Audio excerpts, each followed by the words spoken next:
رب اشرح لي صدري ويسر لي أمري واحلل عقدة من لساني يفقهوا قولي آمين يا رب العالمين. Let me just start by saying that, mashallah, tabarakallah, walking into this community on a Friday night and seeing the sense of camaraderie, the sense of community, the sense of gathering. I don't tell you that where I grew up, we used to have a regular Friday night gathering where everyone shows up and everyone gets together. It sort of fizzled out around 2004, 2005. So walking here and seeing this is sort of taking a nostalgic walk into my past. It was very beautiful. So I envy you for managing to keep this. So today's talk is going to be in a story format. It's going to be purely a story. Just a story that I want to talk about. And like I mentioned in the khutbah, it's a story from the Muslim past, Muslim historical past, that I feel most closely aligns with the reality that we're living today. And so I wanted to talk about an optimistic vision for the future, but in order to do that, I have to talk and I have to look into the past for an optimistic vision in the past. And when we look around today, like I said, we tend to think that because of our lack of understanding of Muslim history, we tend to think that this period that we're living in is the worst period that Islam has ever undergone. And I constantly tell people, it's been much, much worse. It's been much, much worse. So if we would like to take the adequate steps in order to realize how do we turn things around, we have to learn our history. We have to look into our past. And the Islamic period that I chose is a 100-year period in the history of Al-Andalus. And when you and I talk about Andalus, Muslim Spain, before I started reading about Andalus, before I started studying at Andalus, I was under the impression that when I heard Muslims ruled Muslim Spain for 800 years, my impression was it was 800 years of glory, 800 years of power, 800 years of izzah. Come to see that Andalus, during its height, would span, the land would be Spain, Portugal, and southern France. And during its lowest period, which was the last 250 years, Al-Andalus was the size of Rhode Island. So regardless of how big it was or how small it was still referred to as Al-Andalus. And so you look at this period, and you see the highs and the lows. You see the highs and the lows and what Muslims went through. And so I want to talk to you about the collapse that almost happened during the middle period of Al-Andalus, almost 400 years into Muslim Spain. And what happened is, you know, you're a Khalifa of Al-Andalus, you have 22 generals stationed throughout Al-Andalus. And when things started to collapse, each of those 22 generals started consolidating their land. They each had their own piece of land, their own resources, their own soldiers, their own group of people that they ruled over. And so when everything fell apart, these generals decided to consolidate power. And each of them, once they consolidated power, they declared themselves Khalifas. They declared themselves Amir al-Mu'mineen. Now, I picked this story for a specific reason. I'm not going to sit here and spoon-feed everyone the similarities between that period and this period. I'm just going to say the story, and it's up to you to realize, oh, this is similar to us because 1, 2, 3, 4, 5. Now, if you want to discuss this further, I'll be available, inshallah, after this. But I just want to give you an overview of what happened. So, Al-Andalus starts to collapse, and it collapses into 22 different states. 22 different states ruled by 22 different generals. Now, each of these generals declares themselves Amir al-Mu'mineen. And when the writer, the historian, is talking about this, he says, a man will travel a day and a whole night, a whole 24-hour period. A man will travel, and he will pass by 3 Amir al-Mu'mineen. 3 people who call themselves Amir al-Mu'mineen. It used to be that you would live 20, 30, 40 years under one Khalifa. Now he goes, in one day you will pass 3 Khalifas of the Muslim. That's how divided it was. And so, each ruler has a different size land, different size army, different resources, different people that they rule over. However, each of them was completely under the mercy of a Christian king in southern Spain by the name of Alfonso VI. In this story, I'm only going to mention about 5 names. And I'm going to review those names with you. We're going to remember those names because at the end of the story, I want you guys to do your own research. So southern France, there's a Christian king named Alfonso VI. He, because he has a united front, he rules over these 22 Muslim Khalifas. They pay him taxes. They do what he says. He goes to collect the tax. And as the writer says, this is when the Muslims pay the Christians jizya. He goes to collect the jizya, and when he collects it from them, he insults them to their face. He insults them to their face, and they just take it. And they say, yes, we're just your servants, we're going to pay you whatever you want. Now here's what happens. He collects the jizya. Now each of these 22, they have their own aspirations. Each one of them wants to grow the size of his land, the size of his army, the size of his resources. So what do they start doing? They start fighting amongst each other, these 22 generals. But because some of them have bigger resources than the other, what they would do is that they would use Christian mercenaries, Crusader mercenaries from Christian lands. They would collect zakat from their people, and they would use that zakat money to pay for mercenaries to come fight other Muslim nations. This is the period of the 22 rulers of Al-Andalus. It's called Ahd al-Muluk al-Tawa'if. And so, when we talk about how bad things got, I want to paint you a very simple picture. There was a Muslim ruler, and he was on his deathbed. And he has 2 sons, okay?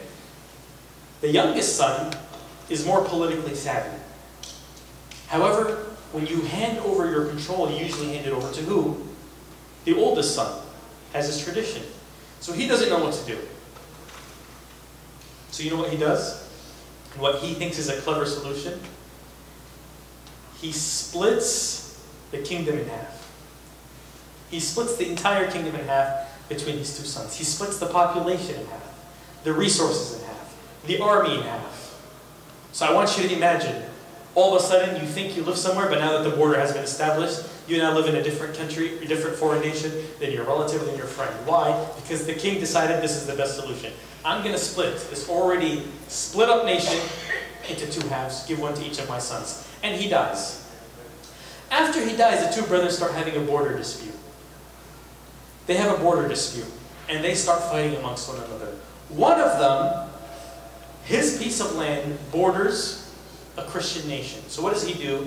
He collects the zakat from his people, and he pays it to them, and he says, I want you to help me fight my brother. And they're like, okay. And he allows their army to march through his land and surround his brother's city. His brother's city has about 100,000 Muslims in it. And the siege lasts for 40 days. And during those 40 days, the people inside that city are asking other Muslims for help, and no one's listening. And so finally, after 40 days, they open the doors. And Yaqut al-Hamawi, he talks, his story, Yaqut al-Hamawi, he talks about what happened. He goes, in one day, 60,000 Muslims were killed. In one day. In one day, 60,000 were killed. And the city was ravaged. And if you study medieval history back then, you know what happens to citizens in those cities. I don't have to be graphic about it, but you know what happens to the men, to the women, to the children. The city was devastated. You go talk about the city of Valencia, Spain. Any of you who watch soccer, you know what Valencia is. It's a city in Spain. It's a Muslim city, a thriving Muslim city. That city also gets overrun. 40,000 Muslims die in one day. 40,000. Some counts list it as up to 100,000, but the most confirmed foundational counts listed as 40,000 dead in one day. And then out of nowhere, Alfonso VI gathers an army and surrounds one of the biggest Muslim lands. How he said, Al-Andalus split into 22 different territories, each one different size than the next. The biggest Muslim territory was Sevilla. He surrounds that city. He surrounds it. That city is ruled by a Muslim called Al-Mu'tamid ala Allah ibn Abbad. This is the second name. The first name was Alfonso VI. The second name is Al-Mu'tamid ala Allah. And if you want to do extensive research into these rulers, you'll find out that each of these Muslim rulers gave themselves names. Al-Mutawakkil ala Allah, Al-Muntasir billah. People, they gave themselves very lofty names. The one who's victorious through Allah, the one who relies on Allah. These are their titles. And they're not up to these titles. So he surrounds the biggest territory ruled by a man named Al-Mu'tamid ala Allah ibn Abbad. Why did he surround it? He surrounded it because before that he had sent his messengers to go collect jizya from Al-Mu'tamid.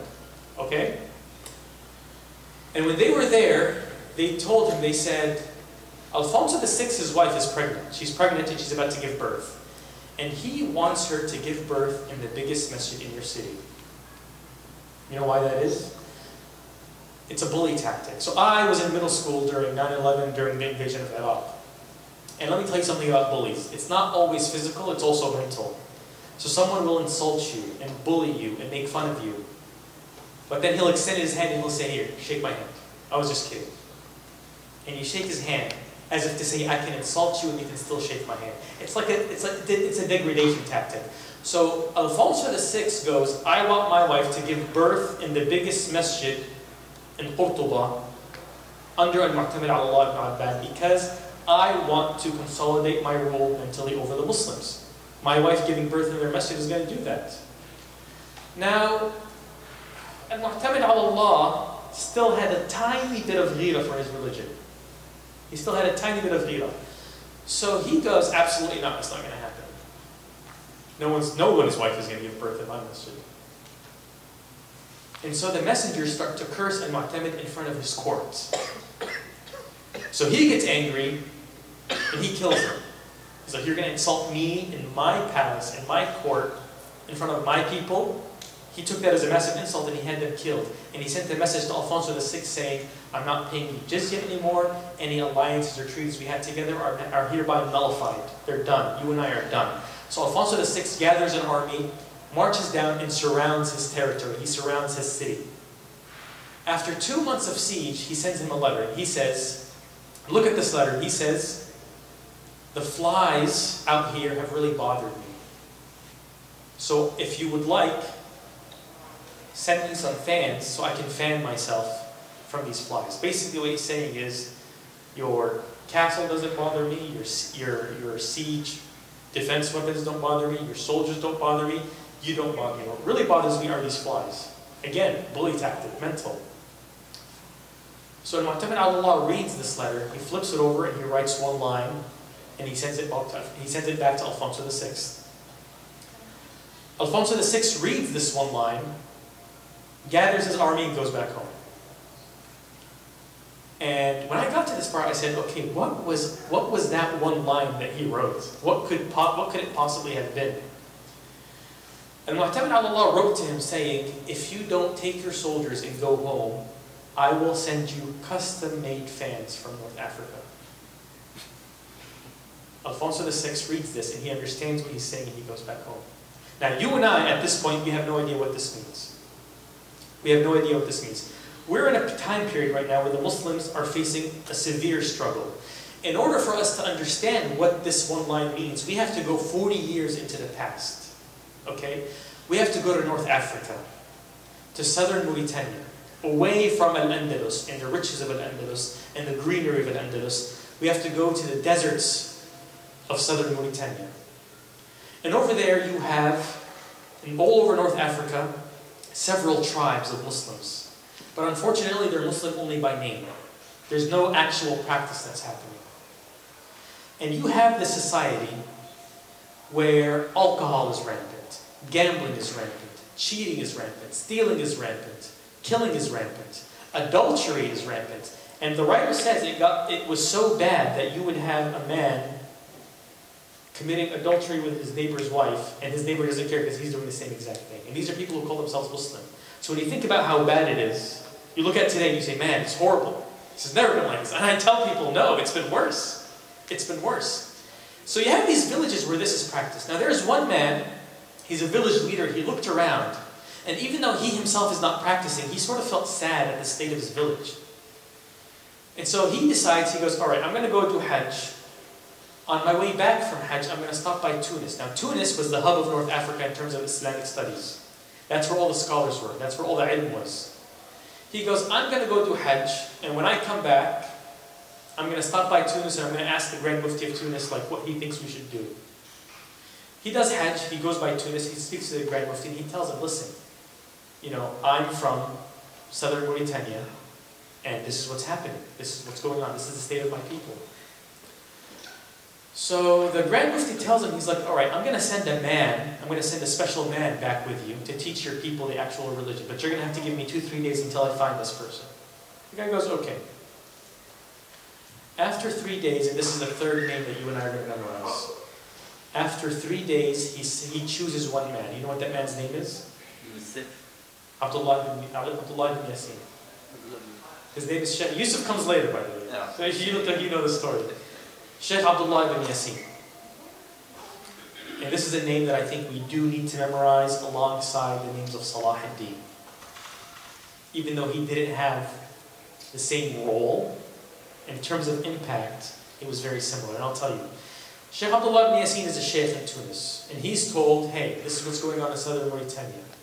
He goes, okay, I'll go over there. I'll leave whatever I had at home and I'll go over there. And he shows up. And he sees the state of Muslims in this village, in this part of the world. And he's actually shocked. He goes, is this what's happening here? So he starts making da'wah. Now he starts doing da'wah, and he faces severe opposition. Why? Because if I'm someone who profits from gambling, or if I'm someone who profits from alcohol, or if I'm someone who profits from these vices, and then someone from outside comes and tells people, you need to leave these things, this guy's cutting into my profit margin, I have to oppose him. So he faces opposition from the quote-unquote lobbyists of these vices. The people, ashab al-masalih as they call them, the people who profit from these vices, he faces opposition. They tell him, you need to stop, and he goes, no. And they tell him again, you need to stop, and he goes, no. And they warn him, and they warn him. Finally, after a while, they kick him out of the village. They absolutely kick him out. They say, we're sick and tired of you preaching. Go back home, preach to the people there at your home, just leave us alone. And they kick him out of the village. And the writer, he says that Sheikh Abdullah ibn Yaqeen stood on an elevated plane and looked down on the village, and he started crying. And when I look at that, I sort of think of the Prophet ﷺ. He was kicked out of Mecca. And he cried, and he was very sad because of the fact that this is his hometown and he had to leave. This is the same imagery where Sheikh Abdullah ibn Yaqeen is looking down on his village, and he's just sad. And he's not sad for any personal reason. He's sad because he saw the state of the Muslims down there. And he's the kind of Muslim, he doesn't hate the sinner, he hates the sin. He doesn't hate the sinners, he hates the sin itself. And so his heart is just bursting with love for these Muslims, and it's out of concern that he's crying, because he says, how are these people going to learn anything? These are generations that are going to grow up thinking this is what Islam is, when it's actually not. And so he sits there and he starts to think. And he starts to think. He's trying to think of a plan. And Allah subhanahu wa ta'ala inspires him. And he comes up with a plan. So you know what he does? He goes, he's in southern Mauritania right now. He goes even further south. What's south of Mauritania? Senegal. Senegal. Who said that? Oh, he knows, mashallah. Senegal. He goes to North Senegal, next to a forest and next to a river, and he pitches a tent. Then he goes back to southern Mauritania and he tells the people, he's like, listen, I'm not back to stay. I'm just here to tell you guys, I have a tent down south. Whoever wants to come learn, please feel free to come by. You're welcome to come by. And he leaves and he goes and he sits by his tent and he waits. And he waits and he waits. And 5 young people swing by. They're curious, 5 young people come by to sit. And Sheikh Abdullah ibn Yaqeen was a big sheikh where he was from. He doesn't sit there and say, man, just 5 people? Are you kidding me? I used to teach like 5,000. He doesn't say that. He's so glad. He comes up and he just welcomes them. He says, welcome, come here.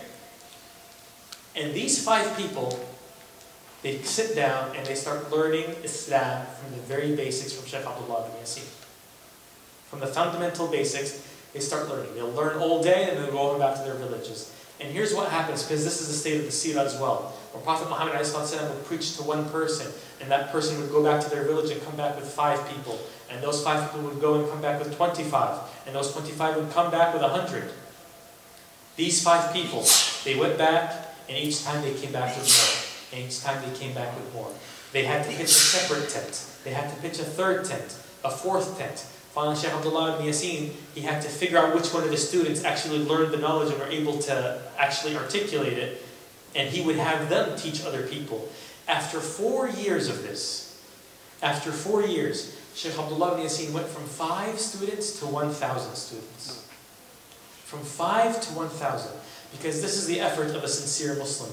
When Allah subhanahu wa ta'ala tells us to do our best, and He will take care of the rest, it's not just some cliche that we repeat. It's Allah subhanahu wa ta'ala telling us, just do your best and I'll handle the rest. As long as you do what you're supposed to do. Sheikh Abdullah ibn Yaqeen, all he found himself with was 5 students. And you know what? He did what he had to do. And Allah subhanahu wa ta'ala put barakah in those efforts because of the sincerity and because of the effort of Sheikh Abdullah ibn Yaqeen.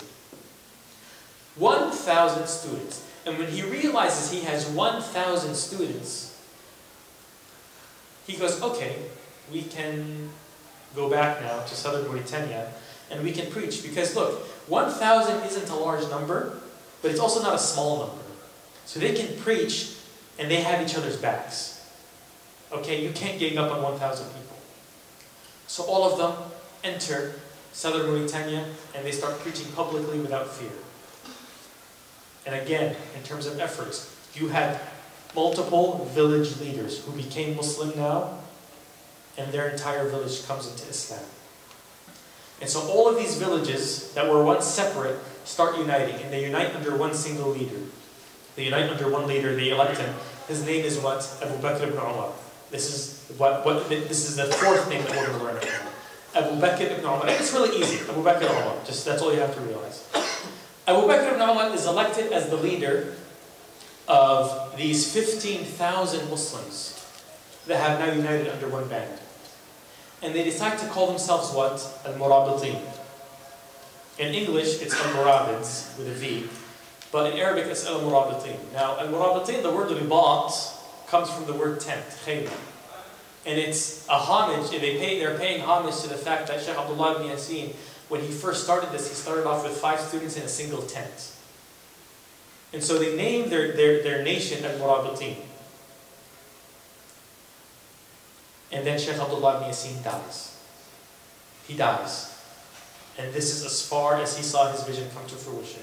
He dies, and it's 15,000 Muslims united under a single leader named Abu Bakr ibn Umar. And so Abu Bakr ibn Umar is now the leader of 15,000 Muslims.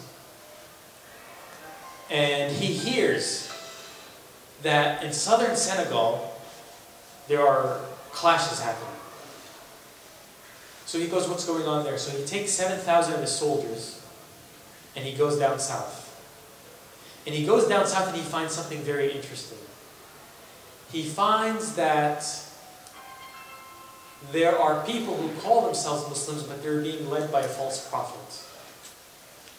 And this is a prophet that has given them many rules. And he says, he doesn't discount the existence of Prophet Muhammad, but he says, I'm a prophet after Prophet Muhammad. I believe that. And so Abu Bakr ibn Umar, the leader, sees this and he goes, what's going on? So following the legacy of Sheikh Abdullah ibn Yaqeen, he starts preaching. And here's what's funny. He enters a rabbit hole. And what I mean by rabbit hole is, as he keeps preaching, he keeps going further south, and he keeps finding Muslims who are titled, they're called Muslims, but they're not practicing actual Islam. So it's sort of like you're studying for an exam, and you're watching a YouTube video explaining physics, this physics problem that you have. And on the recommended thing, you have a video called Hamster Eats a Burrito. And you're like, oh my god, I need to see this video right now. It's only like 30 seconds. It won't take long. You click on that video. And then from that video, you click on another video. And then 2 hours later, you're at a video that says how to play a harmonica, and you don't own a harmonica. That's what's called a rabbit hole. You keep going further and further and further and further. Abu Bakr ibn Umar enters a rabbit hole, but he enters a rabbit hole in the form of da'wah, where he keeps, the further south he goes, and this is a king, by the way, this is a guy who was elected king. The further south he goes, the more he sees. And so, before he left, he had put his cousin Yusuf. This is the 5th name we're going to remember, Yusuf ibn Tashfin. He puts his cousin Yusuf in charge. And after 2 months of the king, Abu Bakr ibn Umar, being gone, Yusuf, who's left in charge, sends a scout. He goes, what's taking him so long? It's been 2 months. He gets word back that, hey, it's going to be a while. It's going to be a while. So he goes, okay. And so what he does is Yusuf ibn Tashfin takes 7,000 people and heads up north. So Abu Bakr ibn Umar is going south doing da'wah. Yusuf ibn Tashfin is heading north doing da'wah. Because he says, I'm not just going to sit around and do nothing. I'm going to be active. I'm going to take initiative. So he starts doing da'wah. Now I said Abu Bakr ibn Umar went down a rabbit hole. Does anyone know how long he was gone for? Somebody take a guess. 5 years. 5 years. That's a little too long. Abu Bakr ibn Umar was gone for 15 years. Abu Bakr ibn Umar left, and because he entered this rabbit hole where he kept finding more and more Muslims he needed to learn, he was gone for 15 years. 15 years he was gone. He comes back after 15 years, and you know what he sees? He left his cousin Yusuf in charge. He finds that his cousin Yusuf went up north and did what he did down south. And he finds that Yusuf ibn Tashfin has expanded the kingdom to include Senegal, Mauritania, Morocco, Algeria, and Tunisia under the banner of al-Murabitin. And he finds that he also founded a brand new city called Marrakesh. Marrakesh was a city founded by Yusuf ibn Tashfin. And Abu Bakr ibn Umar looks at this and he sees everything in order. He sees everything organized. He sees everything has grown and has prospered. Do you know what he does? Does he go, well, thank you for taking care of this for me. This has been great. You know what he does? He looks at all this and he looks at the system that's been installed and he goes to his cousin Yusuf and he says, you are a better king than I am. You should be king. I don't want to be king. The Muslim Ummah, throughout its history and even today, has always been plagued and will continue to be plagued by individuals taking positions that are not suited for them. Abu Bakr ibn Umar didn't care about the title king. He didn't care about the social status. He didn't care about what people were going to say. He saw that there was somebody who was a better king than he was. And out of concern for the Muslim Ummah, out of love for the Muslim Ummah, he says, for the sake of the Muslim Ummah, you are a better king than I am. You should be king. I'm going to go back down south and keep doing what I was doing. And he gives up his kingdom to his cousin Yusuf. And Abu Bakr ibn Umar goes down south. And I want you to listen to this. Because he goes down south and he continues to make da'wah for another 13 years. So first it was 15 years. Then he came back. He goes back down south and he makes da'wah for 13 years. And then he dies. In those 13 years, he spread Islam in Guinea-Bissau, Sierra Leone, Mali, Burkina Faso, Niger, Ghana, Togo, Nigeria, Cameroon, and Gabon. You see those countries that I just listed? Whenever a Muslim prays in that country, or fasts in that country, or gives zakat in that country, that reward is put also in the scale of Abu Bakr ibn Umar. He gave up the dunya, and he said, I want to follow something, and Allah gave him something much greater. You know, when I was in Mecca in 2003, I was doing Umrah, and I came across the book Hisn al-Muslim, the Fortress of the Muslim. It was a small orange book. And I remember seeing everybody in the haram with that book. If you look, you just see a sea of orange, because everyone has that book, and as they're making tawaf, they're saying a dua that they have in that book. And what's interesting is, if I asked the average Muslim who's the author of that book, nobody would know. But somebody like that, I always think, I was like, what does their scale of good deeds look like? What does the scale of their good deeds look like? I just can't imagine it. And I read stories like this, like Abu Bakr ibn Umar, who spreads Islam for 28 years in different countries, and I go, man, this was back in the year 1040. From then until now, what does the scale of good deeds look like? And so, he dies. And his cousin Yusuf, at this point, is a king. And Yusuf is a king, Yusuf ibn Tashfin is a king that rules over 1/3 of Africa. 1/3 of Africa. And if you know anything about geography, you know that the African continent is massive.